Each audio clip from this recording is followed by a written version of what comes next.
श्लोक येतो तो असा आहे, कृते ध्यायतो विष्णू त्रेतायाम यजते मखे. आवाज येतो ना व्यवस्थित?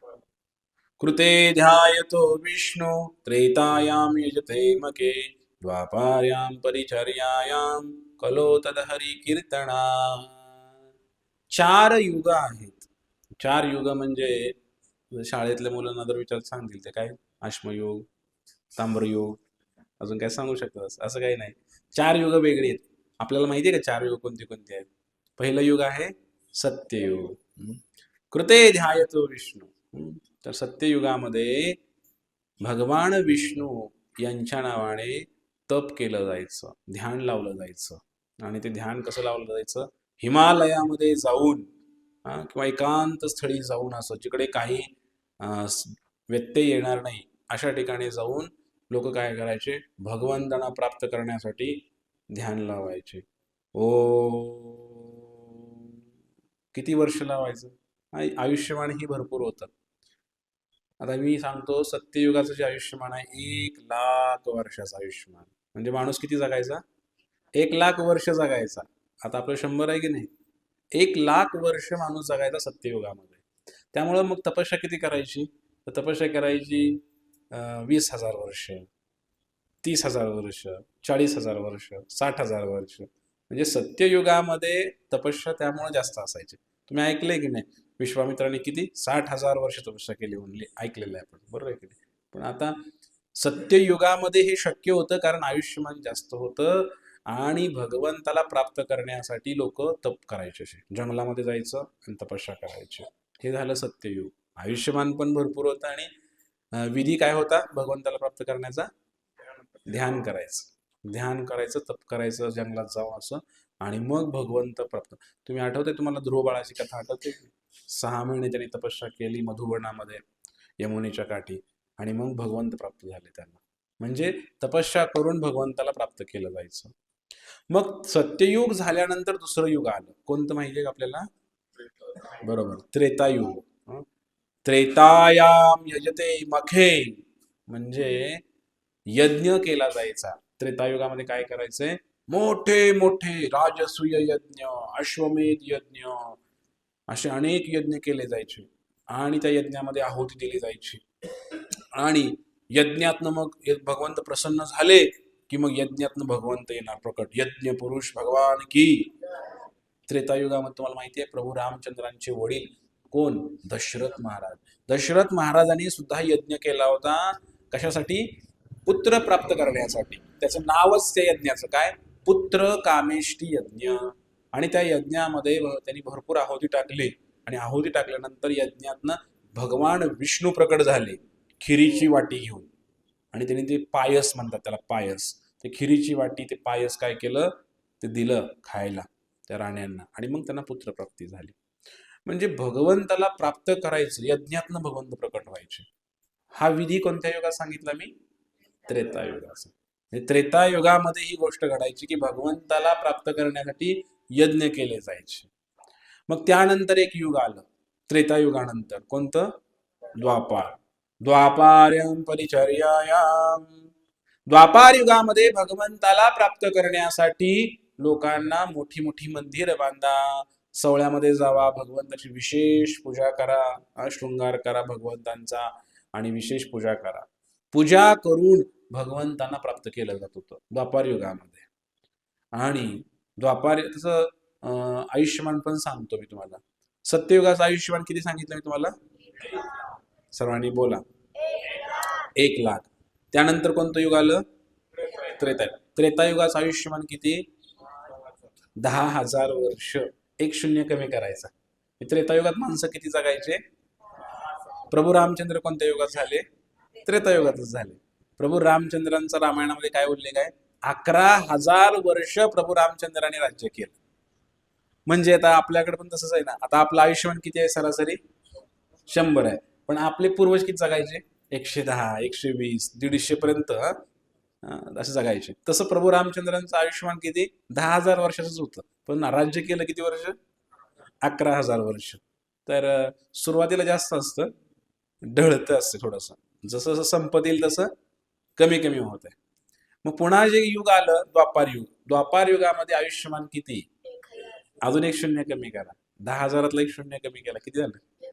1,000 वर्ष जगायचे. हम्म. मग द्वापार युगामध्ये भगवान श्रीकृष्ण स्वतः 125 वर्ष या धरातलावर होते. हा, ते शेवटी शेवटी होतं, म्हणजे कमी कमी होत आलं ते. आणि मग द्वापार युग संपल्यानंतर शेवटचं जे युग आलं त्याचं नाव आहे कलियुग. ज्या युगामध्ये आता आपण आहे, या कलियुगामध्ये मनुष्याचं आयुष्य कमी आहे. किती आहे? 100 वर्षाचं सांगितलेलं आहे. आणि या 100 वर्षामध्ये मग काय करणार? तपस्या करायला गेला तर मग तिकडं अवघड आहे. आता बघा, या तपस्या करायची म्हटल्यानंतर काय लागतं तुम्हाला मी सांगतो. तपस्या करायची म्हटल्यानंतर ध्यान लावायचं. ध्यान लावायचं सुद्धा सोपं नाही, कारण ध्यान लागण्यासाठी आहार चांगला लागतो. आपण काय खातो याच्यावर आपले विचार बनत असतात.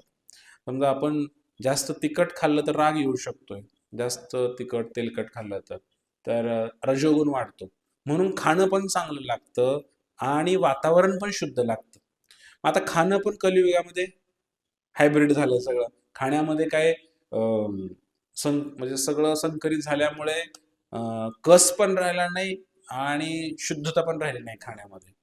दुसरी गोष्ट, वातावरण पण अशुद्ध झालंय कलियुगातलं. आता बघा, वातावरण इतकं अशुद्ध आहे. अशुद्ध वातावरण म्हणजे काय माहिती आहे तुम्हाला? समजा आता इथं हे मंदिर आहे, या मंदिरामध्ये आता कीर्तन टाळ वाजलं की नाही, म्हणजे लगेच इथलं वातावरण शुद्ध झालं, पवित्र झालं. इथं आलं की चेतना चांगली होणार तुमची, विचार जरा मन प्रसन्न होणार. पण शेजारच्या घरामध्ये टीव्ही चालू आहे, तिथली चेतना वेगळी आहे. त्या घरात टीव्ही चालू आहे, त्याकडे मोबाईल चालू आहे, तिकडे काहीतरी कोणतरी भांडण चालू आहे, म्हणजे तिथलं वातावरण खराब आहे. आलं का लक्षात तुमच्या? इथलं वातावरण चांगलं आहे. मग अशा प्रकारे आत्ता जे युग आहे, या युगामध्ये वातावरण पण पूर्ण खराब आहे. बघा, पूर्वी गावागावामध्ये सगळीकडे संध्याकाळची वेळ झाली की रामायण महाभारताचा आवाज ऐकायला यायचा, चावडीवर बसून किंवा रामाच्या हनुमानच्या मंदिरामध्ये बसून. आता काहीच ऐकायला येत नाही. म्हणजे पूर्वी वातावरण चांगलं होतं. मग सत्ययुगामध्ये कसं वातावरण असेल? त्यामध्ये इतकं चांगलं वातावरण होतं, तरी सुद्धा जंगलात जावं लागायचं लोकांना. असं नाही की सत्ययुगात गावात बसून तपस्या केलेली आहे. तरी सुद्धा हिमालयात जाऊन तपस्या करायचे भगवंताला प्राप्त करण्यासाठी. असं करायचे लोक. आणि मग ते पण आता जमणार नाही आपल्याला. तपस्या जमेल का हो आपल्याला? आता मी जर तुम्हाला म्हटलं, आता आपण किती वाजले? 7:30. 8:30 पर्यंत ठीक आहे ना? 8:30 पर्यंत ठीक आहे. पण मी जर 9:30, 10:30, 11:30 पर्यंत तुम्हाला असंच बसा म्हणलं तर अजिबात हालायचं नाही, थोडं सुद्धा हालायचं नाही. नाही शक्य आहे का हो? कलियुगातल्या लोकांना बसणं सुद्धा शक्य नाही सत्संगाला, प्रवचनाला. 1-2 तास लय झाले बघा, डोक्यावरनं गेलं. मग 4-5 तास नाही, शक्यच नाही एका जाग्याला. मग मांडी गुडघे दुखतायत कुणाचे, काय होतंय, बसता येत नाही. तपस्या करायची म्हटलं की ताठ बसावं लागलं असं. आणि ताठ बसायचं म्हटल्यानंतर मग असं आहार पण पाहिजे, शरीर पण तसं पाहिजे. शरीर तर आपलं एवढं आहे की तरुण वयामध्येच पाठदुखी, गुडघेदुखी, कशी तपस्या करणार आपण? तपस्या शक्यच नाही. कलियुगातल्या लोकांना तपस्या शक्यच. मग आता ठीक आहे म्हणले, तपस्या नको. मग म्हटले, तुम्ही यज्ञ करता का हो? यज्ञ यज्ञ शक्य आहे का कलियुगामध्ये? पाहूया आपण आता. मग कलियुगामध्ये लोक यज्ञ करायला लागले. घेतलं समजा, तर यज्ञ करण्यासाठी सर्वात महत्वाचं, यज्ञामध्ये जे काही आहुती टाकतो हा, ते शुद्ध स्वरूपाचे लागते. आता आपल्याला काही यज्ञ वगैरे काही माहित नाही, आपण कधी केलाच नाही. हा, पूर्वी तर काय करत, लग्नात पण करत नव्हते. आता फॅशन निघाली, यज्ञ कुंड वगैरे पत्र्याचं मांडतात, काहीतरी करतात. ते काय सगळं ते लहान पोराच्या खेळण्यासारखं असतंय, ते त्याचं काही खरं नसतंय. तसलं कुठे यज्ञ असते काय पत्र्याच्या ते फॉर्मॅलिटी असते, सगळं देखावा. यज्ञ करण्यासाठी पहिली सर्वात पंचगव्य लागतं. पंचगव्य सुद्धा मिळणं मुश्किल झालेलं आहे. मग पंचगव्य म्हणजे देशी गाईचं, भारतीय वेदलक्षणा देशी गाईचं दूध, तूप, त्यानंतर दही, त्यानंतर गोमूत्र आणि गोबर, शेण, गाईचं शेण, हे सगळं लागतं. हे कुठे आहे? हे पण नाही आहे आपल्याकडं. फार कमी प्रमाणात आहे. आजकाल कुठे एखाद्या ठिकाणी काय असलं कार्यक्रम वगैरे, तर दूध, आता आम्हाला गोकुळाष्टमीला दूध पाहिजे असतं भगवंतांना अभिषेक करण्यासाठी. तर 100 वेळा फोन करायला लागते, तुमच्याकडे आहे का? नाही, आमच्याकडनं अर्धाच लिटर निघेल बघा. हा, म्हणजे लोक असं म्हणतात. मग ह्याचं अर्धा लिटर, त्याचं अर्धा लिटर करून 5-10 लिटरच आम्ही मिळ घालतो. म्हणजे लोक गोकुळाष्टमीला कमीत कमी 2-3 हजार लोक येतात कार्यक्रमाला आमच्या इकडे. आणि दूध किती 5 लिटर दूध जमा होत नाही. ही कलियुगाची अवस्था आहे. आणि मग ते गाईचं तूप तूप तर नको विचारूच नका, त्याचं गोष्टच नाही. आमच्या ढेकळे माताजीला म्हटलं आम्ही वृंदावनला चाललोय, तूप द्या घ्या आम्हाला. नाही म्हणले आमच्याकडे. म्हणलं तुमच्याकडे एवढ्या गायी आहेत की, म्हणलं 50 गायी आहेत, त्या तूप कसं काय नाही तुमच्याकडे? नाही ते म्हणले जराशी आहे. वृंदावनला चाललोय म्हणलं, कार्तिक महिना, देवाला तूप लावायला, देवाला तूप द्या. त्याने एवढं तूप दिलं आपण 200 ग्रॅम. काय करायचं? हे कलियुगामध्ये हे प्रॉब्लेम आहे की तूप भेटत नाही ना, तूपच भेटत नाही. देशी गाईचं तूप कुठं भेटतं मला सांगा? लय अवघड झालं. आणि गाईचं शेण, गाईचं शेण मी बघितलं आता ऑनलाईन मिळते, गौऱ्या एवढंच आहे. त्याला विदेशामध्ये लोक घेतात तिकडे. एवढंच कंड आहे गौरीचा, एवढीच गौरी आहे, हातावर केलेली छोटस. त्याला म्हणतात कावडंग केक. केक म्हणतात विदेशामध्ये. काय म्हणतात त्याला? गाईच्या शेणाचा केक. तर मग ते किती रुपयाला ते विकतात? 20 रुपयाला एक एवढा केक. गाईच्या शेणाचं गौरी 20 रुपयाला. अशा प्रकारे कलियुगाची अवस्था की गोमय किंवा हे पंचगव्यच उपलब्ध नाहीये.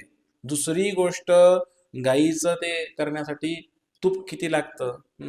आता अश्वमेध यज्ञ करायचा आहे तर, किंवा राजसूय यज्ञ करायचा आहे तर त्याने त्या यज्ञामध्ये काय करावं लागतंय?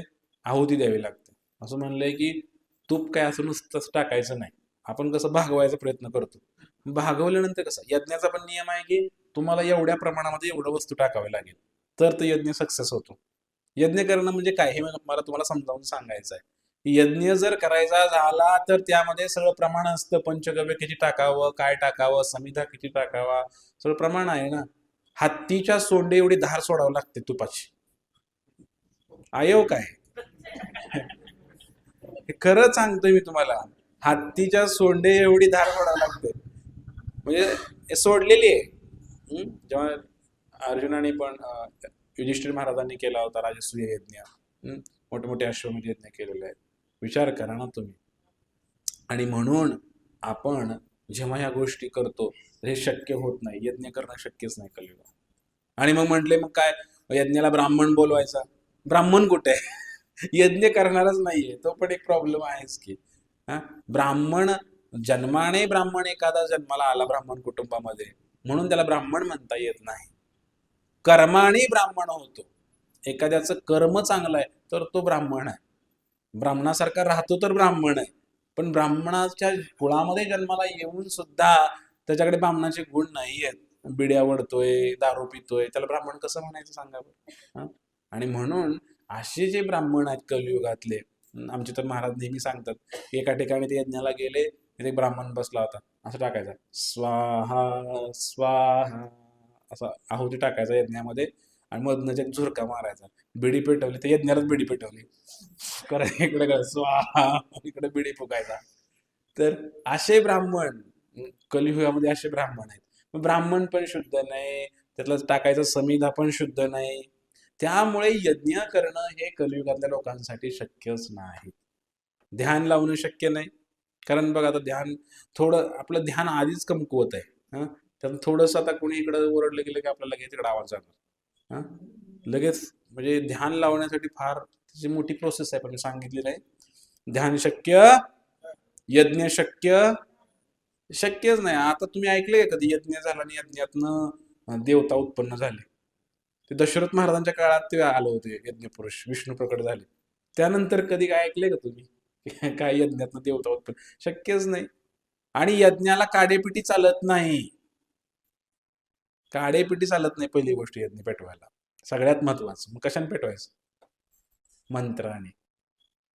असा मंत्र म्हणला ना, असं लगेच अग्नी पेटतो. असा मंत्राने अग्नी पेटतात. इतक्या मंत्रामध्ये ताकद आहे. मग असं लागते. आता कुठला असं मंत्र, काडेपिटीनं सुद्धा यज्ञ पेटणं झालाय.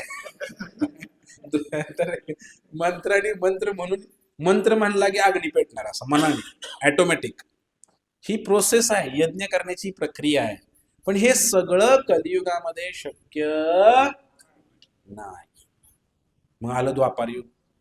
द्वापार युगामध्ये सांगितलं होतं, हा भगवंताला प्राप्त करायचंय, तुम्ही काय करा, मोठं मंदिर बांधा भगवंताचं, त्याच्यामध्ये पूजा अर्चना करा सुंदर भगवंताला सवळ्यामध्ये. मग आता आपल्याला माहिती आहे की पूजा कशी करायची. तर आपली पूजा तर आपली भोळी भक्ती आहे सर्वांची. तर आपण तर काय, मनामध्ये भाव असतो की नाही तो विषय वेगळा नंतरचा, पण आपण तर असंच करत असतो काहीतरी. पण पूजा करणं सुद्धा फार कठीण आहे. जर भगवंताला खरंच पूजा करायची झाली तर त्याला अं, पंचरात्र विधीनुसार पूजा करावी लागते. पंचरात्र विधी म्हणजे सवळ्यामध्ये, आता समजा मला आता आरती करायला मंदिरात जायचं आहे हा, तर आंघोळ केली पाहिजे. आंघोळ केल्यानंतर परत मग पाणी पण नाही प्यायला पाहिजे, काहीच करायला नाही पाहिजे. आंघोळ केली की डायरेक्ट पूजा करायला, आणि मग त्यानंतर पायाखाली आसन घ्या, आचमन करा, शुद्धीकरण करा, सगळे मंत्र म्हणा. आणि मग थोडं आतून बाहेर स्वच्छ व्हा. सबाह्य अभ्यंतर शुची हा. ओम अपवित्र पवित्रो वा सर्वा अवस्थान गतोपि वा यस्मरेत पुंडरिकाक्षम सबाह्य अभ्यंतर शुची. तर आतून बाहेरून स्वच्छ व्हावं लागतं. आणि पूजा करताना थोडं जरी काही मंत्र चुकला, नियम चुकला, तर त्याचं फळ भेटत नाही आपल्याला. मग पूजा करणं पण काही एवढं सोपं नाही. आता आपल्याला काही माहित नाही, आपलं कारण आपण कलियुगातले, का आपण असंच आरती फिरवतोय, पण एवढ्या वेळाच फिरवा, अशीच फिरवा, तशीच. हे पण कठीण आहे कलियुगामध्ये, फार कठीण आहे. पूजा करायचं काय सोपं नाहीये. आणि मग म्हणले मग काय करायचं. भगवंताने हा विचार केलेला आहे की म्हणले कलियुगातले जे लोक आहेत, कलियुगातल्या लोकांना काय बरं करावं, भगवंताचं दर्शन कसं होईल कलियुगामध्ये. म्हणले आधीच बुद्धी कमी आहे. कारण श्रीमद भागवतामध्ये वर्णन आहे, प्रायेण अल्पायुषा सभ्य कलावस्मीन युगे जना मंदहा सुमंदमतयो मंदभाग्या हि उपद्रुता. प्रायेण अल्पायुषा सभ्य, कलियुगातल्या लोकांचं आयुष्यमान कमी असेल. किती कमी असेल? 100 वर्ष. आधी 1 लाख होतं, परत 10,000 झालं, परत 1,000 झालं, परत 100 वर्षाचं आयुष्य. शतवर्षाची गणना, केवळ शतवर्षाची, त्यातही दुःख वेदना यातना, त्यातही म्हातारपण आजारपण हे सगळं आलं. आणि म्हणून म्हटलेलं आहे की 100 वर्ष आयुष्य आहे, पण 100 वर्ष पण जगणार नाही. बघा पूर्वीचे लोक 110, 120, 150 पर्यंत गेले. नंतर आता तुमचे आजोबा 100 वर्ष जगले असतील बघा, 100%. बरोबर आहे का? तुमचे आजोबा जगले का? 90, 100 जगले असणार, 100%. पण आता आहे का इथं बसलेल्यापैकी कोणी 90च्या पुढे आहे का? आजी तुमचं वय किती आहे? 60? हा, 70च्या पुढे आहे. छान. तुमचं किती आहे? पत्ताच नाही. माहित नाही ते पण चांगलं आहे. कधी कधी अज्ञानामध्ये सुख असतं असं म्हणतात. माहित नसेल चांगलंच आहे. कुणी नाही इकडे, पण नाही कुणी 70च्या पुढे, पण नाही कुणी जास्त. 82 आहे. 83. तर 83 ऐकायला येते का तुम्हाला? बर, छान. तर 83 वय आहे बाबांचं.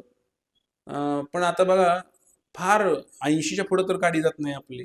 नॉर्मली आता जे लोक आहेत 75-80 पर्यंत कसं तरी जात आहे. आणि जर पाठीमागचा आलेख आणि इतिहास पाहिला तर आता आपण म्हणजे आमची पिढी किंवा आम्ही जगू जास्त जास्त 65 पर्यंत, 70 पर्यंत जाऊ, 75 पर्यंत जाऊ, जास्त जास्त झालं. मग आमची ही छोटी मुलांची पिढी कितीपर्यंत जाईल? 65-60 पर्यंत जाईल. मग याच्यावरून अंदाज लावा आणि शास्त्राशी तुलना करा.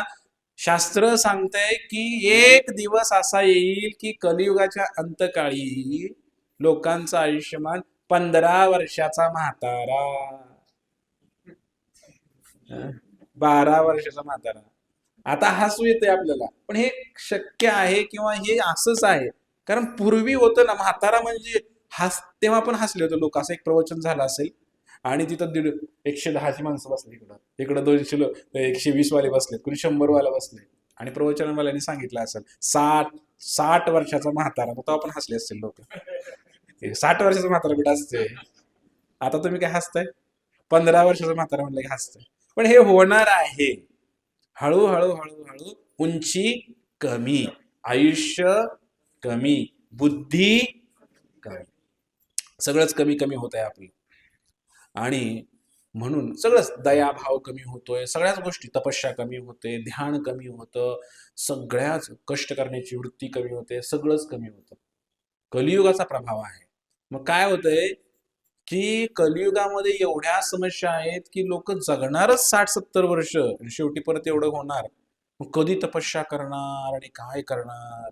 म्हणून भगवंताने विचार केलेला आहे की कलियुगामध्ये ध्यान शक्य नाही, यज्ञ शक्य नाही, पूजापाठ शक्य नाही.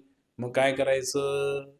म्हणले भगवंताने ठरवलं, म्हणले एक सोपा मार्ग देऊया. म्हटले काय सोपा मार्ग आहे? कलो तद हरी कीर्तना. हरीचं कीर्तन करा फक्त. हरिमुखे म्हणा, हरिमुखे म्हणा. काही नाही, एवढंच. बाकी काहीच करू नका. कुठं तपश्चर्याला हिमालयात जाऊ नका, यज्ञ करू नका, आणि काय लय मोठी मंदिर बांधून पूजापाठ बी तुम्हाला जमणार नाही, ते पण करू नका. हा, शक्य असेल तर करू शकताय, असं काही करू नका म्हणजे काही नाही, करू शकताय. पण तुम्ही जरूर करा, एक गोष्ट जरूर करा, हरिमुखे म्हणा, हरिमुखे म्हणा. आता नॅचरली नैसर्गिकरित्या सर्वत्र आपण पाहतो की याचं जास्त महत्व वाटत नाही आपल्याला. कोणी रामकृष्ण हरी म्हटलं, कोणी हरे कृष्ण म्हटलं, राधे राधे म्हटलं, आपल्याला साहजिक साधारण वाटतंय. पण हे साधारण नाहीये. भगवंतानी स्वतः सांगितलंय, कलियुगामध्ये जर तुम्हाला मुक्त व्हायचं असेल या संसारातनं, भक्त व्हायचं असेल आणि भगवंतांना प्राप्त करायचं असेल आणि सुखी व्हायचं असेल, तर एकच उपाय आहे. तुम्ही काय करा? कलियुगामध्ये भगवंताच्या नावाचा आश्रय घ्या. हरे कृष्ण हरे कृष्ण कृष्ण कृष्ण हरे हरे,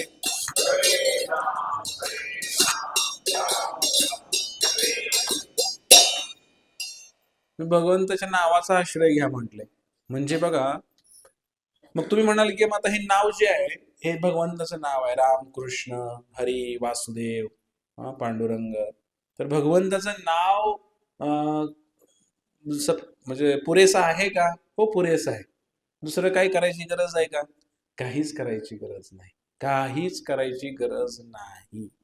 ते पण आपण आता भविष्यात चर्चा करणारच सगळ्या. पण भगवंताचं नाव इतकं श्रेष्ठ आहे हे माहीत होण्यासाठी अनेक युगामध्ये वेगवेगळ्या घटना घडल्या. मग आता कलियुगामध्ये भगवंताचं नाव आहे. तुम्ही म्हटलं होतं की सत्ययुगामध्ये लोक ध्यान लावतात, तपस्या करतात, तेव्हा पण नावाचा महिमा होताच. त्रेतायुगामध्ये बी नावाचा महिमा होता, द्वापार युगामध्ये पण नावाचा महिमा होता, आणि कलियुगात पण आहेच. म्हणजे आता यज्ञ शक्य आहे का? तप शक्य आहे का? हे पूजापाठ सुद्धा शक्य नाहीये व्यवस्थित पद्धतीनं. पण त्या काळामध्ये, त्या युगामध्ये त्या ते पण शक्य होतं आणि नाव पण शक्य होतं. म्हणजे नाव सगळ्याच युगामध्ये, असं मला तुम्हाला सांगायचं. चारही युगामध्ये नामाचा महिमा आहे. ध्रुव बाळाने तपस्या केली, काही कलियुगात केली का? प्रभू रामचंद्राने रामनामाचा महिमा सांगितला. रामनामाचा महिमा कधीच आहे, त्रेतायुगातला आहे. तेव्हा पण रामनामाचा महिमा गायलेला आहे. सत्ययुगामध्ये पण भगवंताच्या नावाचा महिमा गायलेला आहे. प्रल्हाद महाराज काय करत होते? प्रल्हाद महाराजांनी काय केलं? का तपस्या केली? काय ध्यान लावलं? यज्ञ केला? भक्त प्रल्हाद नरसिंह भगवंतांना प्रकट केलं त्यांनी. प्रल्हादा कारणे नरसिंह झाला असे. तर भक्त प्रल्हादाने केवळ नावाच्या शक्तीनं ओम नमो भगवते वासुदेवाय या नावाचा जप करायची ते. आणि काय झालं? नरसिंह भगवंत प्रकट झाले. बघा, प्रत्येक युगामध्ये भगवंताच्या नावाचा महिमा आहे. नाही फक्त कलियुगात नाही, पण कलियुगामध्ये दुसरं साधन नसल्यामुळं, कलियुग केवळ नाम आधारा, कलियुगामध्ये केवळ नामाचाच आधार असल्यामुळे या ठिकाणी अन्य साधनांना दुय्यम स्थान दिलेलं आहे. प्राथमिकता आहे फक्त भगवंत या नावाची. तुम्ही पूजापाठ करा न करा, मंदिर बांधा न बांधा, यज्ञ करा न करा, तप करा न करा, तीर्थयात्रा करा न करा, काहीच दान धर्म काहीच फारच कठीण आहे. कलियुगामध्ये तर दान सुद्धा देणं शक्य नाही आणि दान घेणं सुद्धा शक्य नाही. त्याला सुद्धा नियम आहे, दान घ्यायला आणि द्यायला सुद्धा. काहीच शक्य नाही. तुम्ही मला एखादी गोष्ट सांगा चला की प्रभूजी आम्ही हे करून हे करू शकतो, फार कठीण आहे कलियुगामध्ये.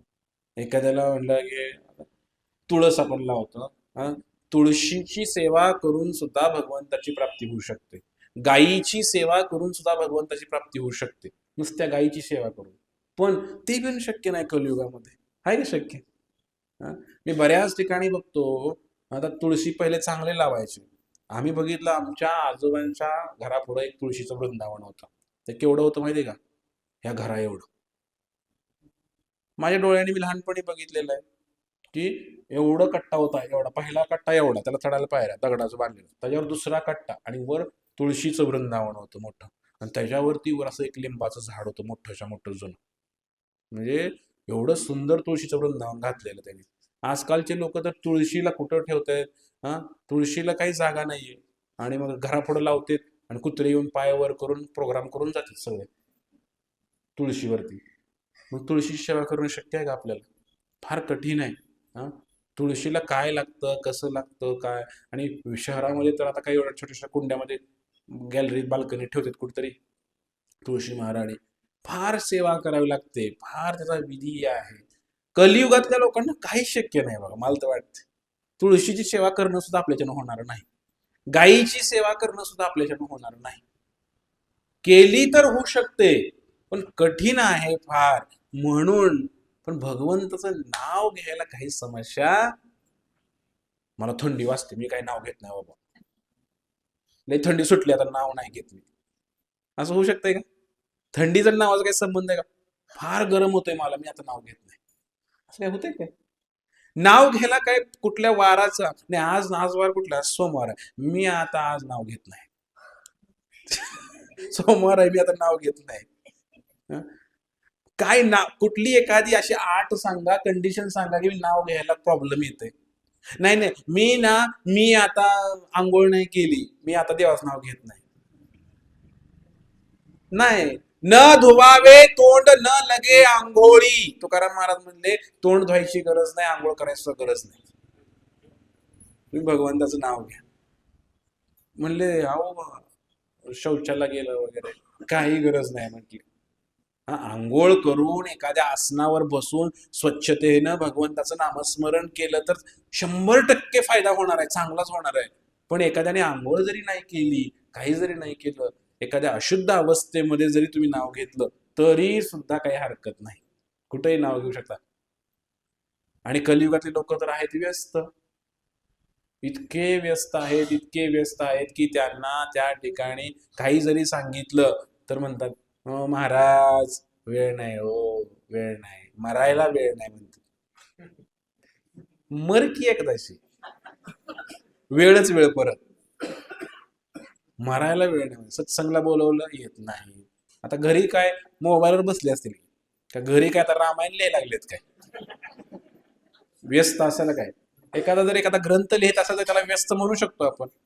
आता या घडीला त्या तांदळवाडी गावामध्ये किती टक्के लोक मोबाईल बघत असतील? लगेच सांगा एका सेकंदात. हा हा, हे खोटं बोल नका. 99% म्हणा की. जेवण कोण करते? जेवताना सुद्धा मोबाईल बघते, झोपताना सुद्धा मोबाईल बघते, संडास मध्ये सुद्धा मोबाईल बघते, सगळीकडे मोबाईल बघते. मग मला सांगा की लोक म्हणतात की वेळ नाही, आम्हाला कार्यक्रमाला यायला वेळ नाही, पण घरी काय करतात ते बघा ना. प्रत्येक जण मोबाईल मध्ये लागलेला आहे, टीव्हीत लागलेला आहे. मग हे असं खोटं बोलतात लोक. पण एक व्यापारी होता, त्या व्यापाऱ्याला त्या ठिकाणी खरंच वेळ नव्हता, कारण त्यानं व्याप वाढवलं होतं. इतका मोठा व्यापारी की त्याला काय वेळच भेटत नव्हता. मग त्यावेळेला एक संतांना भेटले ते. मग संत हुशार असा संत, मग तेव्हा मोबाईल नव्हते बरं का, त्यामुळे ते तेव्हाचा किस्सा सांगतो मी तुम्हाला. मग ते म्हणले, महाराज म्हणले नाव घ्या म्हणले, देवाचं नाव घ्यायला काय म्हणले. नाही म्हणले, भरपूर व्याप आहे म्हणले, मुलं आहेत म्हणले, व्यापार आहे, बाग धरली, ही झाले ते झाले, बरंच काहीतरी सांगितलं. पण म्हणले ठीक आहे असू द्या, 2-2, 3-3 व्यवसाय तुम्ही करताय, नोकरी बी करताय, चांगली गोष्ट आहे, पण तुम्ही काय करा, देवाचं नाव सुद्धा घ्या म्हणले. मग असं म्हणल्यानंतर ते म्हणले, खरं सांगतो महाराज म्हणले, मला काही वेळ नाही, तुम्ही काय मला सांगू नका म्हणले तसं काय. उगाच तुमच्या शब्दाचा अपमान नको म्हणले. तर म्हणले महाराज म्हणले ठीक आहे, मी तुला सांगतो म्हणले आयडिया. तुला शौचालयाला गेल्यावर वेळ असतो का म्हणले? जेव्हा तू जाणार टॉयलेटला तेव्हा वेळ असतो का? ते म्हणले हो, तेव्हा वेळ असतोय म्हणले आम्हाला. कारण ही गोष्ट जुनी आहे, ही काय आत्ताची नाही.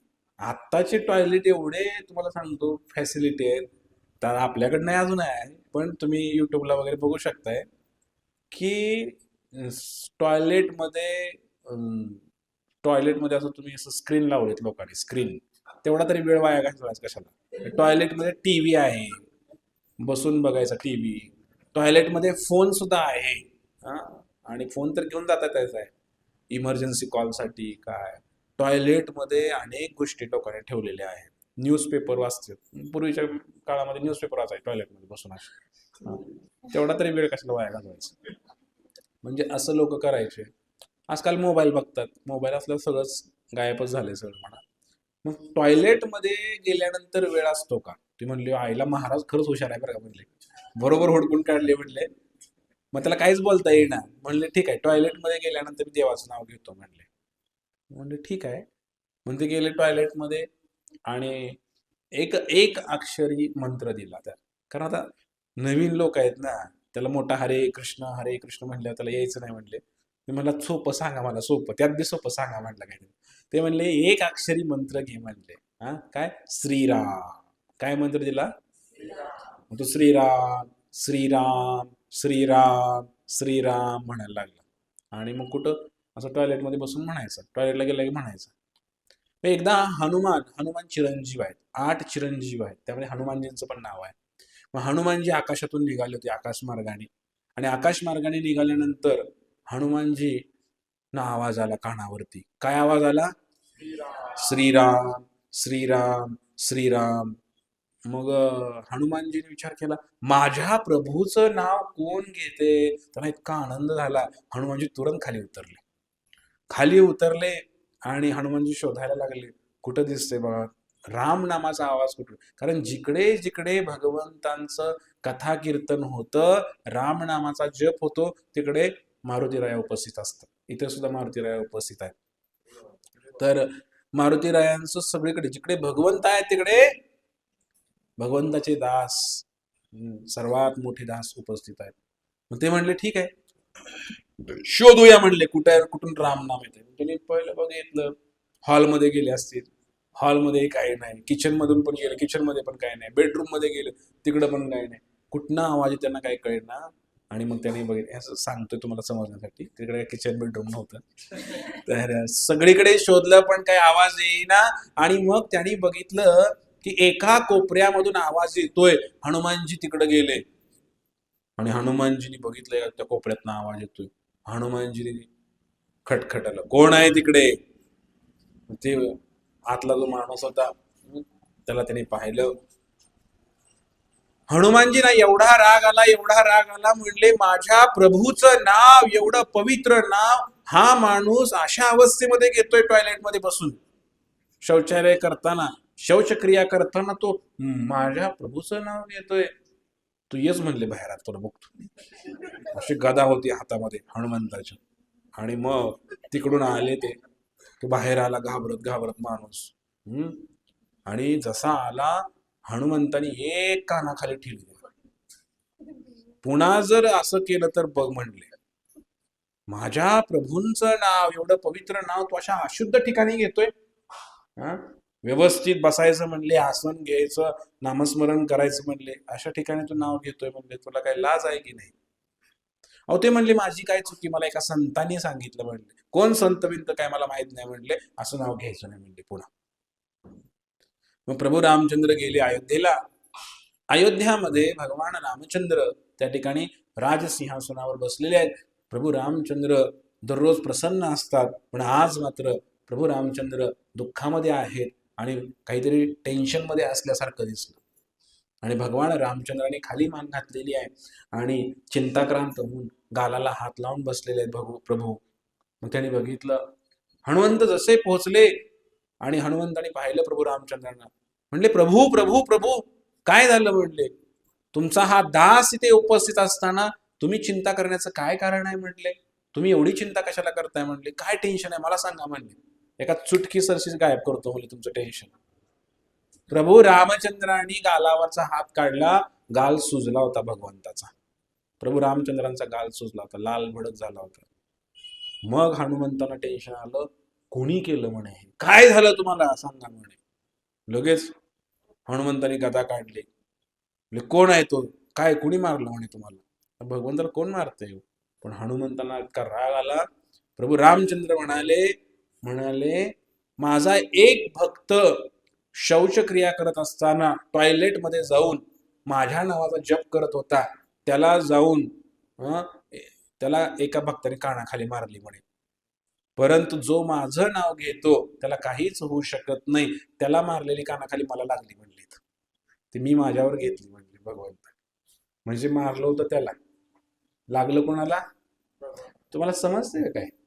नाही समजलं मधनं हात वर करत जावा, परत सांगा. म्हणजे समजलं नसल्यावर तर भगवंताला लागलं, प्रभू रामचंद्रांना लागलं. ते जे मारलं होतं त्या भक्ताला मारलं, जो भगवंताचं नाव घेत होता. हरे कृष्ण कृष्ण कृष्ण.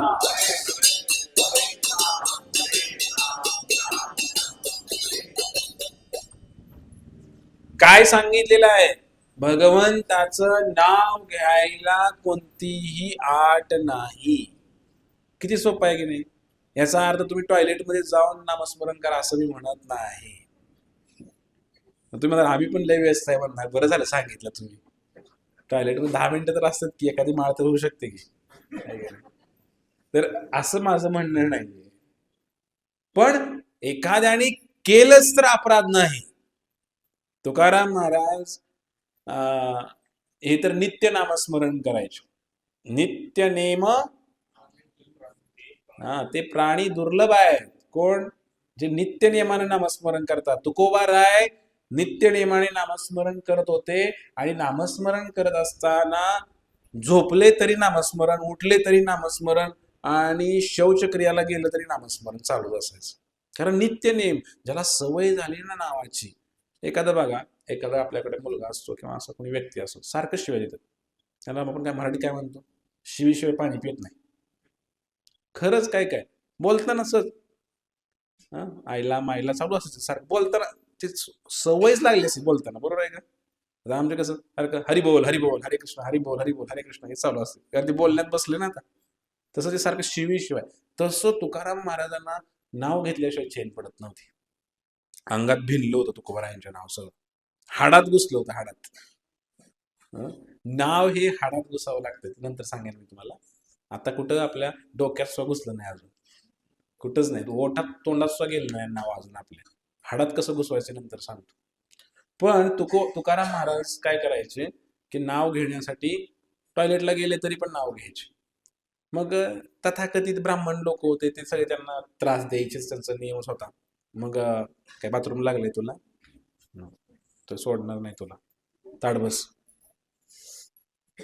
तर तुकाराम महाराज शौचाला गेले, आणि डबडं घेऊन, तांब्या घेऊन, जे काय असेल ते शेतामध्ये तिकडे गेले, आणि तिकडून येत होते, आणि तुकाराम महाराजांचं नाव चालू होतं, पांडुरंग पांडुरंग हरी पांडुरंग हरी, नाव घेत चालू होतं.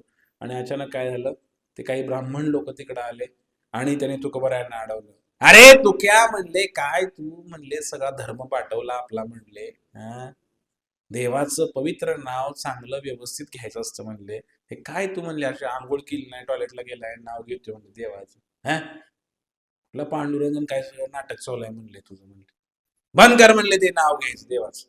असं म्हणल्यानंतर तुकाराम महाराज गप्प झाले, पण काय नाव थांब नाही तोंडात नाही यायचं पांडुरंग पण असं व्हावं लागतंय.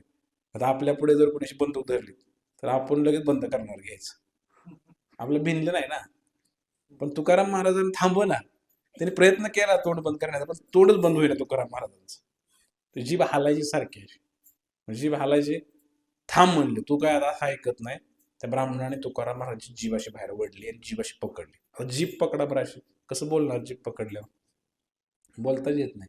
त्यांनी तुकाराम महाराजांची जीभ पकडली आणि जीभ पकडल्यानंतर आता बंद व्हायला पाहिजे होता आवाज, आवाज वाढला. तुकाराम महाराजांच्या तोंडातनं नाही, सगळ्या अंगातनं आवाज यायला लागला, पांडुरंग हरी, पांडुरंग हरी, राम कृष्ण हरी, राम कृष्ण हरी. सगळ्या अंगातनं आवाज यायला लागला त्यांच्या, रोमारोमातनं आवाज म्हणतात त्याला, रोमछिद्रातनं आवाज यायला लागला तुकोबरायांच्या. म्हणजे इतकं नाव त्यांना भिनलं होतं. म्हणजे आंघोळ नव्हती केली, टॉयलेटला गेले ते, हा आपला विषय चालला होता की भगवंत इतके दयाळू आहेत, इतके कृपाळू आहेत, कलियुगातल्या लोकांसाठी खास त्यांनी ऑफर दिलेली आहे, बंपर धमाका. काय? फक्त भगवंताचं नाव घ्या आणि उद्धार करून घ्या, दुसरं काय नाही. मग आंघोळ वगैरे काय हे नाही होणार कलियुगातल्या लोकांना. स्वच्छता शुद्धता पालन करणं हे ते नाही होणार आपल्याला सगळं. म्हणून सोपी, हे सगळं सोपी. तुका म्हणे सोपी केली पायवाट. सोपं केलंय सगळं भगवंताने कलियुगात, पण ते सुद्धा आम्हाला होईना. ही शोकांतिका आहे. नाव घेणं सुद्धा आम्हाला होईना. आणि म्हणून नाव घेण्याचा पण विधी आहेच की. अरे भगवंताचं नाव काही साधारण नाही बरं का. भगवंताचं नाव हे या संसारातून तारणारं नाव आहे. तुम्ही म्हणाल खरंच गरज आहे का नाव घ्यायची? ही पहिला आधी नामाचं महात्म्य सांगण्याच्या अगोदर हे सांगायला पाहिजे की का घ्यायची गरज आहे का नाव. आमचं तर लग्न झालंय, आम्हाला 2 मुलं आहेत, सोन्यासारखी नातवंड आहे, सगळं आहे, बंगला बांधलाय, आमची बाग अशी बहरली आहे, सुखाचा संसार आहे आमचा सगळा. पण कशाला आम्ही बिनकामात नाव घेऊ देवाचं? का बरं आम्ही तसंच संघाला येऊ? का गीता भागवत वाचू? असाही प्रश्न काही लोकांना पडू शकतोय. हो आहे. जगी सर्व सुखी असा कोण आहे? कोण आहे सांगा? दुःख आहे का? दुःख आहे तुमच्याकडे? किती सांगू? सुख पाहता जवा पडे, दुःख पर्वता एवढे. पर्वत कुठे आणि जवळ कुठं एवढा एवढा. खरं तर या संसारामध्ये दुःखच आहे सगळं, सुख कुठं नाहीच आहे. मी काय म्हटलं? कमी आहे म्हटलं का? सुख नाहीच आहे. दुःख जिथं कमी होतं कधी काही थोडस, सुख आल्यासारखं वाटतं. रस्ता पूर्णपणे खड्ड्यांनी भरलेला आहे, सगळे खड्डेच खड्डे आहेत रस्त्यामध्ये. कुठं तरी थोडा चांगला म्हणतोय, कमी खड्ड्याचा रस्ता सापडला, आपण नाही रस्ता जरा बरा आहे बरं का. तसं दुःखच आहे सगळं, इकडे खड्डेच खड्डे दुःखाचे. कुठं तरी थोडं कधीतरी कमी होतंय, लग्नात जरा बरं वाटतंय, 2 तास फक्त, त्या पलीकडे नाही. एक दिन का राजा जिंदगी भर का नोकर. एकच दिवस घोड्यावर बसायला, परत भांडे घासायचे. बरोबर आहे की नाही? सगळं करायचं, पोराच्या चड्या धुवायला लागते त्या सगळं, पण एक दिवस. आजकाल तर काय काय राजेशाही विवाह चालू आहेत, सगळेजण कसे त्याला कट्ट्यार बी असते, सगळं असतंय. आणि बरंच काय असतंय, शेला पागोट सगळं काय असतंय. पण काय मी सांगत होतो तुम्हाला, काय सांगत होतो मी तुम्हाला? नामाची आवश्यकता आहे का? दुःख आहे, सर्वांना दुःख आहे, सांगत कोणीच नाही. समजा एखाद्या स्त्रीला एखादा तिचा पती मारत असेल, ती कशाला सांगेल? बाहेर सांगते गल्लीत, आमचे पती अशीच आहे, शिवाय मला मारतात, कोणी सांगत नाही. एखाद्या पतीला एखादी पत्नी मारत असेल बेल्ल्याने, तरी पण कोणी सांगेल का? ही काय सांगण्यासारखी गोष्टी आहेत का? सांगू नये असं बाहेर. का? म्हणजे हे सांगण्यासारखं नाहीये. काही दुःख असे की सांगण्यासारखी नाहीये, बरोबर आहे की नाही? प्रत्येकाला दुःख आहे, लहान मुलांना दुःख आहे, म्हाताऱ्या माणसाला दुःख आहे, तरण्याला दुःख आहे, सगळेजण वैतागलेले आहेत. कारण तिचं म्हणले सुख नाहीच आहे, हे सुख फार कमी आहे. आणि मग हे मंत्र म्हणायचा कशाला? भगवंताचं नाव घ्यायचं कशाला? एक तर मनुष्य जीवनाचा उद्देश काय आहे हे समजून घ्यायला पाहिजे. मनुष्य जीवनाचा उद्देश आहे, एक पहिला आहे मनुष्यत्व आणि दुसरं आहे मुमुक्षत्व. तिसरं नंतर सांगतो. पहिले लक्षात ठेवा, काय सांगितलं? पहिले मानवबना. मानवबना म्हणजे आता मागच्याच प्रवचनात सांगितलं की प्राण्यासारखेपेक्षा बेकार हालत आमची झालेली आहे. प्राणी सुद्धा नियमाचं पालन करतात, पाहिजे तेवढाच आहार. चिमणीने कधी तुम्ही पाहिलंय का 2 पोती धान्य गोळा करून ठेवले? तुमच्याकडे चिमण्या अशा गोळा करतात का? जेवढं पाहिजे तेवढं चिमणी गोळा करते, त्या त्या सीझनला घरटं बांधते, नंतर ते तोडून टाकते, सोडून जाते. चिमणी सुद्धा आसक्त नाही तिच्या संसाराशी. कुत्रा, बकरी, गाय कुणी सुद्धा आसक्त नाहीये. सगळे सगळे पोटापुरतं खातात, गप्प बसतात. साठवून कुणी ठेवतं का? कुणीच साठवून ठेवत नाही. पण एक माणूस आहे साठवून ठेवतो. किती साठवून ठेवलेलं आहे? त्याला काय लिमिट आहे? बँकेत भरले, घरात गोडवानात भरले, तिजोरीत भरले, जमिनीच्या खाली फरशी काढून भरले. आता टॅक्स लागतंय ना, बरोबर आहे का नाही? पण काय करायचं? आणि म्हणून आहार, झोपायचं सुद्धा भयानक परिस्थिती आहे. हे सगळे जे प्राणी आहेत, हे सगळे प्राणी व्यवस्थित झोप घेतात, पण मनुष्याने झोपेचं ताळतंत्र सोडलेलं आहे. रात्री आपल्याला झोपायला 12-1 वाजते, बरोबर आहे की नाही? नॉर्मल गावाकडे पूर्वी तर टीव्ही नव्हता ना, मोबाईल नव्हते. 8ला सामसूम आवाज यायचा, 8-9लाच. 50-60 वर्षापूर्वीच्या गोष्टी आहेत सगळ्या. पण आता आता काय नाही. आता 12-1 वाजले, झोपायला वाजतायत, उठायला 7-8 वाजतायत परत. ज्याला काही काम नाही तिथं निवांत उठते 10 वाजता. शहरामध्ये काय? शहरामध्ये नाईट ड्युटी करतात लोक, रात्रभर रात्रभर प्रवास करतात लोक. लोकलनी प्रवास करतायत रात्रभर पैसे कमवण्यासाठी. तुम्हाला माहिती आहे का, इंजिनियर राहतात. आपल्याला तर किती अभिमान असतो इंजिनियरचा, परंतु रात्री जागणं हे सुद्धा पाप मानलेलं आहे, पाप पुरुषाचं लक्षण मानलेलं आहे. पण शहरामध्ये मुंबई कधी झोपत नाही असं म्हणतात. मुंबई कधी, तुम्ही कधी जाऊन बघा, रात्री पण सगळं लाईटी चालू असते, सगळं चालू असतं, व्यवसाय चालू असते, नाईट ड्युटी चालू असते, कंपन्या, फॅक्टऱ्या सगळं चालू असतं. म्हणजे तिथं पण आम्ही ताळतंत्र सोडलाय, खाण्यात ताळतंत्र सोडलाय, झोपण्यात ताळतंत्र सोडलेलं आहे. आणि संरक्षण, घरटं बांधते ते सोडून जातात, पण आपण काय केलेलं आहे? आपलं घर सोडेना झालोय आपण, बरोबर आहे की नाही? या घरामध्ये इतके आसक्त झालेलं आहे की घराच्या वाटण्या, आणि मग ही एवढं तुला, एवढं मला, किती आसक्त आहे आपण घरामध्ये. आणि चौथं सांगतो मी तुम्हाला, त्यातही ताळतंत्र सोडलाय. हे जे प्राणी आहेत ना, यांचा एक सीझन असतो, सीझन. कुत्र्याचा एक सीझन असतो, मुलं बाळा जन्माला घालायचं. चिमण्यांचा पण सीझन आहे, मुलं बाळा जन्माला घालायचं. पण मनुष्य एवढा बिघडलेला आहे. आपल्याला सुद्धा शास्त्रामध्ये नियम दिलेले आहे. प्रजनन कसं करावं, कोणत्या वेळेला करावं, चांगली संतती कशी निर्माण करावी, याचं सुद्धा शास्त्र आहे मंडळीनो. पण पालन करतो कोण? मग कुत्रे, खरे कुत्रे आणि मांजर तर आपण झालो. आपण लोक हे काय कुत्र्या मांजरासारखं आहे, अरे त्यांच्यापेक्षा बेकार हालत आम्ही करून घेतली आज. आणि आम्ही म्हणतोय की, म्हणून म्हणलंय पहिलं शास्त्रामध्ये सांगितलंय मुक्ती वगैरे नंतर, भक्ती नंतर, पहिलं मनुष्यत्व. माणसासारखं वागा आधी पहिल्यांदा, चांगली मुलं जन्माला घाला, आणि हे चांगले संस्कार करा त्यांच्यावरती. पहिले मनुष्य बना. आहार घ्या, युक्त आहार विहारश्य युक्त चैष्टस्य कर्मसु युक्त स्वप्नावबोधश्य योगो भवती दुःखः. या दुःखातनं बाहेर पडण्यासाठी भगवंत म्हणले पहिले भजन नाही सांगितलं, पहिले आहारावर तर नियंत्रण करा, विहारावर नियंत्रण करा. पहिले सगळं सुधरा. सगळं हे खायचं प्यायचं सुद्धा आपल्याला सांगावं लागायला लागले आजकाल. कुणीतरी उठणार, गळ्यात माळ आहे, म्हणणार अंडे शाकाहारी आहेत. काय करायचं? खायचं प्यायचं सुद्धा आम्ही नियम बदलून टाकलेले आहेत सगळे. हो, बरेच माळकरी अंडे खातात. तुम्हाला माहितीसाठी सांगतो, तुम्हाला माहित नसेल, माझ्याकडे अपडेटेड व्हर्जन असते सगळं.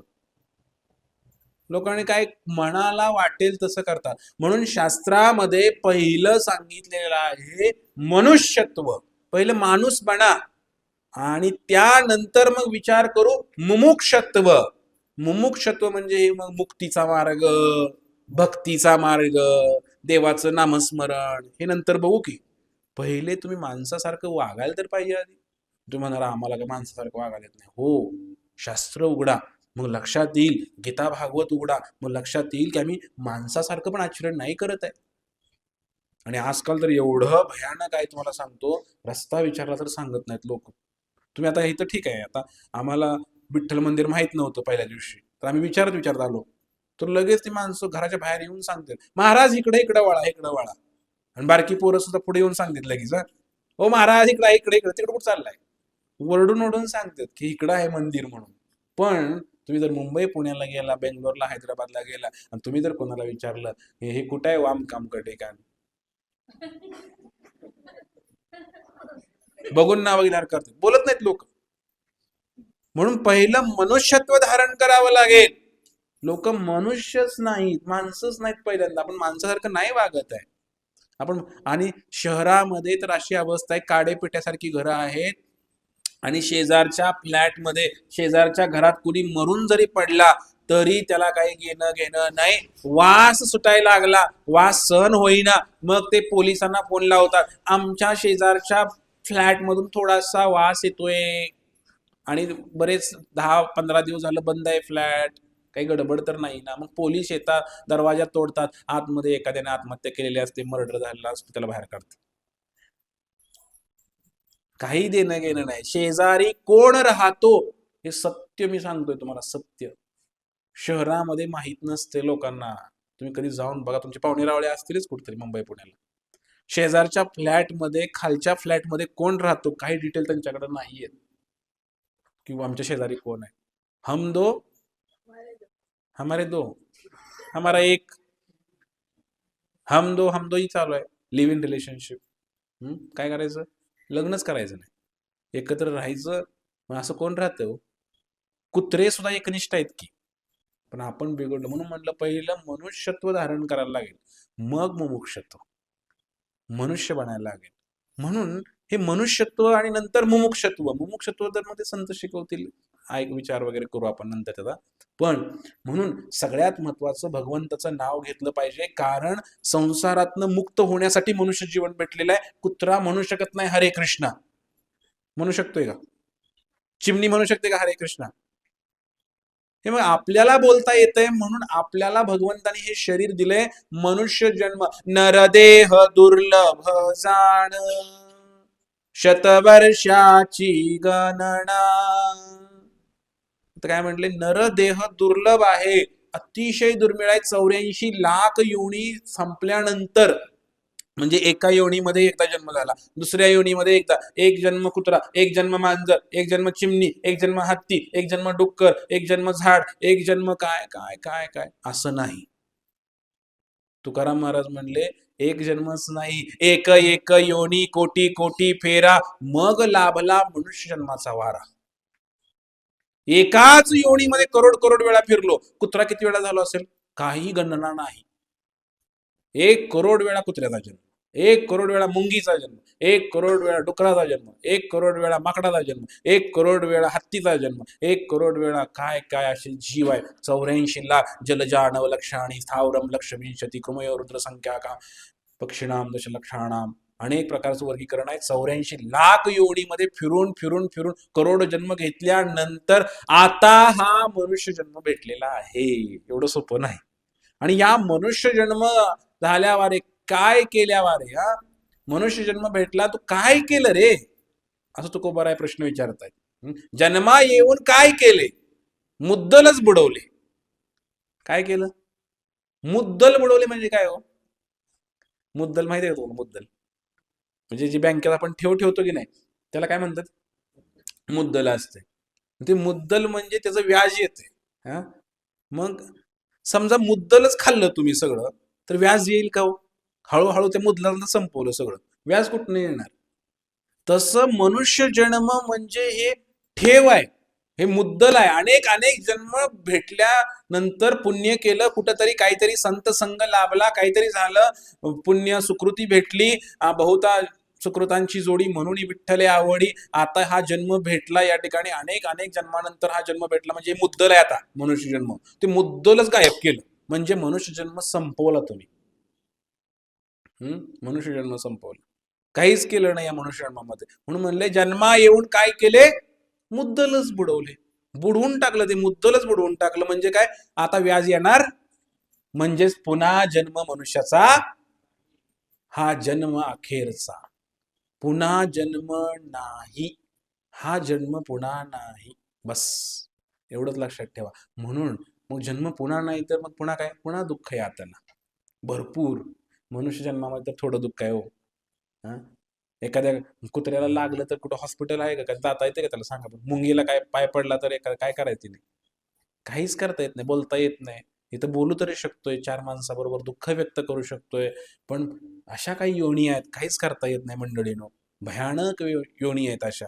आपल्याला तरी कुत्रं मांजर एवढंच माहित आहे, पण 84 लाख योनी आहे त्या.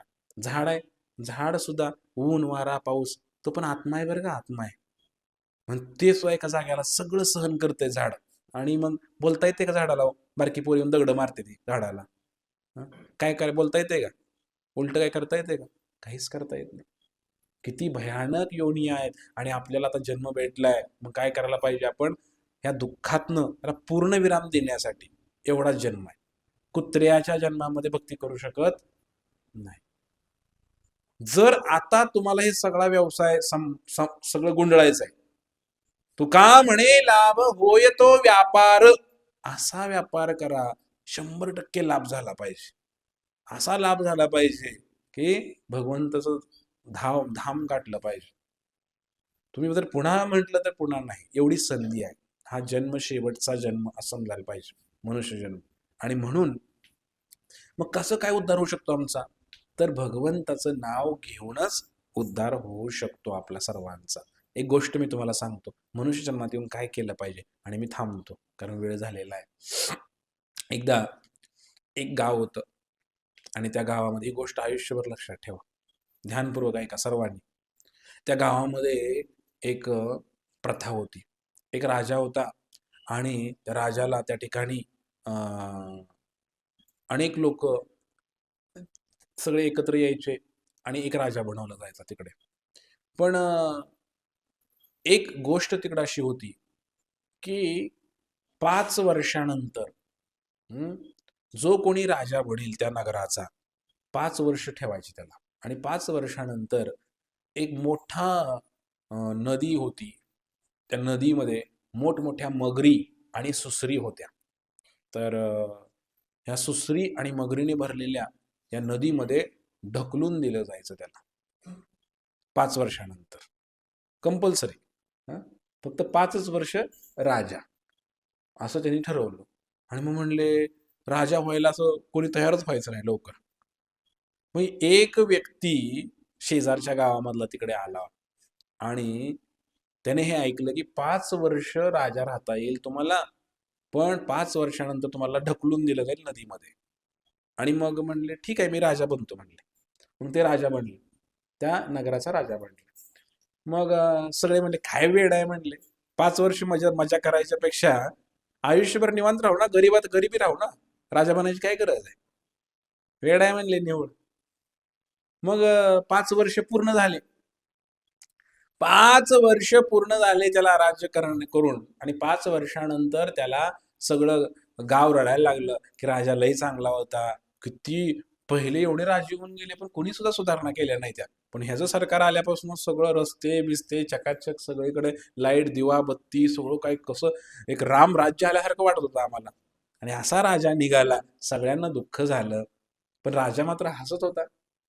का हसत होता, तर राजाने गावामध्ये तर सुधारणा केल्याच होत्या, परंतु ती जी भयानक नदी होती, त्या नदीवर राजाने त्या 5 वर्षामध्ये एक मोठा आणि सुंदर असा पूल बांधला होता, की ज्या पूल दुसऱ्या गावाला जाऊन जोडत होता. आणि मग त्या नदीमध्ये आले सगळे, आणि त्यांनी बघितलं की आता राजाला काय केलं त्यांनी, म्हणले आता तुम्ही गाव सोडा, म्हणले हे नगर सोडा, 5 वर्ष पूर्ण झालेत नियमाने. राजाने काही नाही, ते नगर सोडलं, त्या पुलावरून चालत चालत चालत पलीकडे गेला.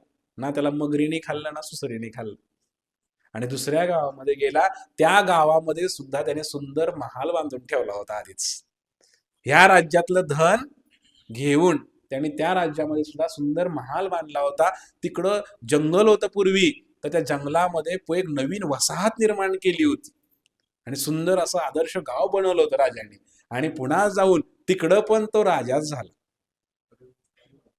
इकडं 5 वर्ष पण राजाच होता, तिकडं पण राजाच झाला. आणि तिकडं गेल्यानंतर सगळ्यांना अभिमान वाटला राजाचा. राजा खरंच हुशार आहे म्हटले. या गोष्टीतनं काय शिकायला मिळालं तुम्हाला मी सांगतो. सर्वांनी आयुष्यभर लक्षात ठेवा.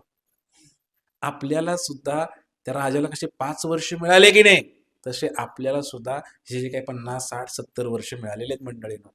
आणि या 50, 60, 70 वर्षामध्ये आपण काय करायचं ते मात्र कळालं पाहिजे. पहिले जेवढे राजा आले होते तिकडे, ते सगळे 5 वर्ष भरपूर सुख उपभोग करायचे, भोग करायचे, आणि 5 वर्षानंतर नदीत ढकलून द्यायचे त्यांना आणि मरायचे. तसं प्रत्येक जण जन्माला येत आहेत, प्रत्येक जण मरतायत. आपलं आयुष्य संपलं की मरतायत. पण काय करायला पाहिजे, जर या 5 वर्षामध्ये किंवा या जेवढं काही तुम्हाला आयुष्य भेटलेलं आहे तेवढ्यामध्ये तुम्ही जर भगवंताचं नामस्मरण केलं, असं सत्संगला आला, भगवद्गीता वाचली, प्रसाद तीर्थयात्रा केल्या, दानधर्म केला, संतांची सेवा केली, एकादशी केली, गळ्यामध्ये तुळशीची माळ धारण केली, हे सगळं जर केलं तर मग काय होईल? एक सुंदर असा महाल तुमच्यासाठी तयार असेल. कुठे? जाऊ देवाची गावा, देव देईल विसावा. तो विसावा तिकडे एकदम सुंदर घर तुमच्यासाठी असेल वैकुंठामध्ये. आणि सगळे ब्रह्माजी वगैरे 4 कुमार, इंद्र चंद्र सगळे ढोल नगारे घेऊन गंधर्व तुमच्या स्वागताला हजर असतील तिकडे सगळे. या या या म्हणून एक जीवात्मा तिकडे येत आहे भगवंत आहे धामाला. आणि मग तिकडे सगळं भगवंत स्वागत करतील. विठ्ठल रुक्मिणी तिकडे असतील, ते आपलं स्वागत करतील वैकुंठामध्ये, हार घालून स्वागत करतील. भगवंत आपलं स्वागत करतील. अजून काय पाहिजे? अजून काय पाहिजे? हे मनुष्य जीवनाचं ध्येय आहे, बाकी कुठलं ध्येय नाही. तुम्ही तर समजत असाल की दुसरं काय आहे. म्हणून आपण भक्ती केली पाहिजे, आपण नामस्मरण केलं पाहिजे, हे भगवंताचं भजन केलं पाहिजे, जेणेकरून आपण शेवटी मेल्यानंतर, हा शरीर सोडल्यानंतर, आपण दुसरी एक योजना रेडी असेल आपल्यासाठी. वैकुंठामध्ये आपलं घर असेल, तिकडे भगवंत स्वागताला उभे राहिले असतील, विठ्ठल रुक्मिणी आपल्यासाठी, असं काहीतरी नियोजन असेल. आणि जर तुम्ही नाही या 5 वर्षामध्ये पाय वर केले, निवांत खाएंगे पिएंगे ऐश करेंगे और क्या, निवांत राहायचं, देवानं दिले पुढचं कुणी बघितलंय, मी आले की संपलं सगळं, मजा मारा, असं जर करत बसला की मग काय होईल? मृत्यू काळ येईल येईल. मग तो काळ येईल, काळोबा. तुकोबारायन त्याला नाव दिले काय? काळोबा. काळोबा येईल येईल आणि खाऊन टाकेल तुम्हाला. जसं साप बेडूक गिळतो की नाही, तसं तुम्हाला काळ गिळून टाकेल. आणि मग ते बेडूक गिळल्यानंतर काय असते? ती बेडकाचं तोंड बाहेर असते, नंतर मागणं असं वळलेलं असते, असं असं तडफडते तडफडते, पण काय उपयोग होत नाही. एकदा सापाने पकडली फार अवघड आहे. तसं हे काळ येईल आणि तो झडप घालेल आणि आपल्याला गिळून टाकील. त्याच्या अगोदर भगवंताचं भजन करा. मग भगवंताचं भजन केल्याचे 2 फायदे. एक तर या जन्मात पण सुखी होणार तुम्ही, दुःख नाही येणार तुम्हाला. जो भगवंताच्या नावाला ज्यानं खरंच आश्रय घेतलाय त्याला दुःख येत नाही. बघा तुम्ही, दुःख येत नाही. जो भगवंतांचं नाव घेतो नियमितपणे, भक्ती करतो नियमितपणे, भगवंत त्याची काळजी करतात, त्याला दुःख देत नाहीत. मग अशा भगवंतांना या जन्मात पण सुखी आणि मेल्यानंतर सुद्धा सुखी, हा आपला सिद्धांत आहे. म्हणून याच्यासाठी ही मार्ग आहे. म्हणून मी सांगितलं की तुम्ही म्हणाल की मग महाराज आम्हाला वेळ नाही, इथे यायला वेळ नाही, किंवा आम्हाला हे नको आहे, आम्हाला एवढा आनंद आहे बाहेर तिकडे आम्ही करतोय, मज्जा मारतोय. नाही, करून असा काळ उभा राहिलेला आहे सर्वांच्या पुढे आणि तो झडप घालणार आहे. आता एका क्षणाचा पण भरोसा, आता इथून बाहेर जाऊ की नाही ह्याचा भरोसा नाही. इथंच पडला अटॅक येऊन तर काय करायचं? आहे काय? काही शक्यता नाही, फार कमी आहे. आपण मोठ्या मोठ्या बाता हाणतोय, मोठ्या मोठ्या, आव करीन त्याव करीन, पुरीचं लगीन असं करीन, पोराचं लगीन तसं करीन, एवढं शिकवीन. कशाला काय सगळं हे? हे एक प्रकारचा भ्रमच आहे की आपण मोठ्या मोठ्या योजना आखलेल्या आहेत, पण एका क्षणाचा भरोसा नाही आपल्याला. म्हणून आपण हा मार्ग स्वीकारला पाहिजे, इथं आलं पाहिजे, तर आपलं कल्याण होईल. अतिशय सुखी होईल. संत मंडळी सदा सुखी. नेहमी भगवंताचे भक्त सुखी असतात. तुम्ही जर सुखी नसाल, थोडंसं तुम्हाला काही दुःख होत असेल, समजायचं की आपण भजन केलं पाहिजे. भजन करणारा कधीच दुःखी होत नाही. तुकाराम महाराज दुःखी होते का हो? सांगा की. त्यांना किती त्रास झाला, पण त्यांना त्रास वाटलाच नाही. ते फार आनंदी होते तुकोबार आहे. भगवंताचा भक्त कधी दुःखी होत नाही. आणि म्हणून आपण हे सत्संग करतो, अशी योजना करतो. या संसारातनं बाहेर पडण्याचा हा मार्ग एकमेव मार्ग आहे. तुम्हाला जर कोणी सांगत असेल पाय वर करा, नाक दाबा, तोंड उघडा, काय ही क्रिया करा, काही खरं नाही. त्यांचं त्यांना कळलं काय करत, तुम्हाला काय सांगणार आहेत ते? कलियुग केवल नाम आधारा. इथं काय ब्रह्मचारी, ग्रहस्थ, वानप्रस्थ, संन्यास काही काही काम करत नाही कलियुगात. फार भयानक आहे सगळं. घरी बसा आणि भगवंताचं नाव घ्या. घरी बसून वर्क फ्रॉम होम. कलियुगामध्ये सगळं आता हे असं करायचं आपल्याला. त्यासाठी हा सत्संग आहे. तर आपल्या सर्वांना विनंती आहे की आपण नियमितपणे सत्संगाला या आणि ही मार्ग शिकून घ्या. आपण म्हणता की नाही नाही आम्ही पहिल्यापासूनच माळकरी आहे, आम्ही असंच आहे, आम्ही तसंच आहे. तुम्ही 1 महिना 2 महिने येऊन बघा, तुमच्या लक्षात येईल की खरी भक्ती काय आहे, नेमकं काय करतोय आम्ही आणि हे कसं आहे हे थोडं समजून घ्या. कारण अहंकार तर सर्वांनाच असतो. एखाद्याला माळ घातलेलाच अहंकार येऊ शकतो. अहंकार कमी करण्यासाठी माळ आहे, पण ह्याला माळ घातल्याचा अहंकार आलाय की मी माळ घातली म्हणून. तर थोडंसं या, 2-3 महिने या, तुमच्या लक्षात येईल की हरे कृष्णवाले काय बोलतात नेमकं. हा, हे काही नवीन सांगत नाही आम्ही. काय जे तुकाराम महाराजांनी, ज्ञानेश्वर महाराजांनी सांगितलं, शिकवलं तेच आम्ही सांगतोय. पण लोकांना तुकाराम आणि ज्ञानदेव चालत नाही. त्यांना मम्मी, आम्ही, पप्पा, भगवान कुठला ह्यो त्यो काय काय लागतंय तसलं. 1008, 108, श्री श्री काय काय लागतंय त्यांना. तुकाराम चालत नाही त्यांना, ज्ञानदेव चालत नाही त्यांना. का चालत नाही मला कळलं नाही. महाराष्ट्रातल्या लोकांना चालत नाही तुकाराम, महाराष्ट्रातल्या ज्ञानदेव चालत नाही. कशाला असं पडतं बाहेर हे सगळ्या लोकांमध्ये. ही योग करा आणि ते प्राणायाम करा आणि काय करा. सगळ्यात मोठा योग हा हे आहे, भक्ती योग आहे, ज्ञानदेवांनी सांगितलं. आणि म्हणून आपण या मार्गामध्ये या. हा खरा भक्ती मार्ग आहे आणि इथं शिकायला मिळेल तुम्हाला सगळ्या गोष्टी सिस्टमॅटिक. तर आपण आता भगवद्गीता सुरू करणार. हळूहळू हळू एक एक श्लोक घेणार गीतेचा. येणाऱ्या 2-4 वर्षामध्ये तुमची गीता सगळी होणार. म्हणजे एक प्रकारचा अभ्यासच आहे. आपण विद्यार्थी आहे या भक्ती मार्गाचे आणि हे शाळा आहे. याच्यामध्ये ऍडमिशन घ्यायचं आहे तुम्हाला सगळ्यांना. घेणार की नाही ऍडमिशन तुम्ही? शाळा बुडवल्यावर काय असते, शिक्षा होती की नाही? आम्ही काही शिक्षा नाही करणार, पण शाळा बुडवणारे विद्यार्थी चांगले नसतात. तर त्याला छपरी, टपोरी काय काय नाव आहे त्याला, शाळा बुडवणाऱ्या विद्यार्थ्यांना. आणि कधी कधी वाटतं की एखाद्याला काही जणांना शाळा आवडत नाही. काही जण असते त्याचा बापच मास्तर असतो शाळेत, त्या बापाच्या मास्तर शाळेत शिकायला जातं. तर तसं काही जणांना वाटतंय की हे सत्संग वगैरे म्हणजे काही आपलं रोजच आहे, त्याला काय जायचं आहे, असंही होऊ शकतंय. तर तसंही नाहीये. तर हा ही गरजेची आहे, हजेरी गरजेची आहे. आणि दुसरी गोष्ट की या शाळेमध्ये ही विठ्ठल नामाची शाळा आहे. आणि या शाळेमध्ये ऍडमिशन घ्यायला पाहिजे. मला एकदा दुःख झालं फार. आम्ही लहान असताना प्रौढशाळा भरायची. प्रौढशाळा माहिती आहे तुम्हाला? लहान साक्षरता वर्ग, त्यात मास्तरलाच कामाला लावायचे. आता बंद झालं असेल ना सगळं.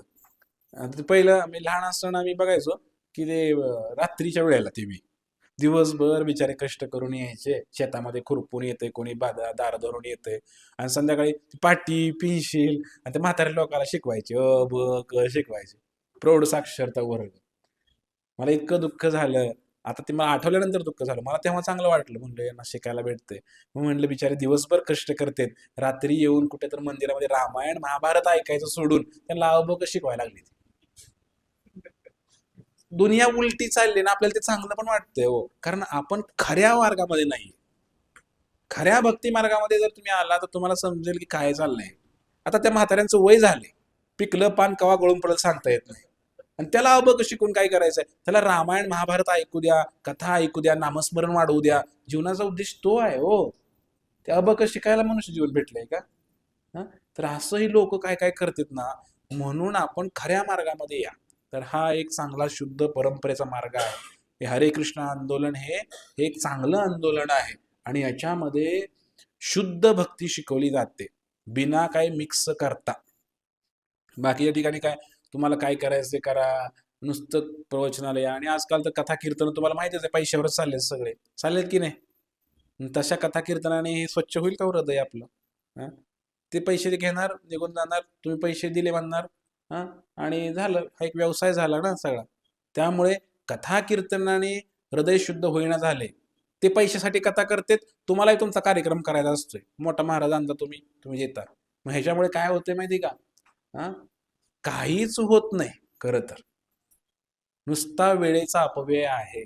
आणि म्हणून आम्ही हरे कृष्ण आंदोलन, तुम्ही एक 2-3 महिने सत्संगला येऊन बघा, तुम्हाला कसं वाटतंय, कसे विचार आहेत. पूर्ण भगवद्गीता शिकायला मिळेल तुम्हाला. कोण शिकवते का व्यवस्थित भगवद्गीता वगैरे? कुठं आहे का हो? अहो ते सप्त्याला बसलं तर ते ज्ञानेश्वरी वाचायला लोक नसतील सकाळी. हा, बारकी बारकी पोरं बसायची ज्ञानेश्वरी वाचायला 10-15, ती स्वतः ओढून ओढून आणतील पोरांना बारक्या. म्हणजे असली भक्ती ना असला धर्म आपला चाललाय. कशाचं काय आलंय आणि काय, आणि सुख कसं होईल, कसं सुखी होणार आपण सांगावं? अशानं सुखी होऊ शकत नाही. म्हणून हा भक्ती मार्ग शिकण्यासाठी आपण पण या, आपल्या शेजारच्या लोकांना सुद्धा बोलवा. त्याला म्हणायचं चला, हे हरे कृष्ण सत्संग चालू झाला आपल्या गावामध्ये, फार चांगलं सांगतायत, तिकडे चला, व्यवस्थित पद्धतीने आपण करूया. तर थांबायला पाहिजे मला इथं, तुम्हाला सुद्धा जायचं असेल कुठं, लांबून आले तुम्ही सगळे, तर आज आपण इथेच थांबणार आहे. आणि आज आपण नामस्मरणाविषयी पाहिलं, बरोबर आहे की नाही? की नामस्मरण का करायला पाहिजे. तर आता कसं करायला पाहिजे एक आपण आता प्रॅक्टिकल करून घेऊया. माळ कशी करायची, माळ कशी धरायची, सुरुवात आपण करूया. कारण आमच्याकडे कसं आहे, नुसतं कीर्तन झालं, प्रवचन झालं, झालं, प्रसाद घेतला निघाला असं नाही. तर तुम्हाला शिकवणार सुद्धा आम्ही, की नामस्मरण कसं करायचं करून घेणार तुमच्याकडनं. समजलं का सर्वांना? हरे कृष्ण हरे कृष्ण.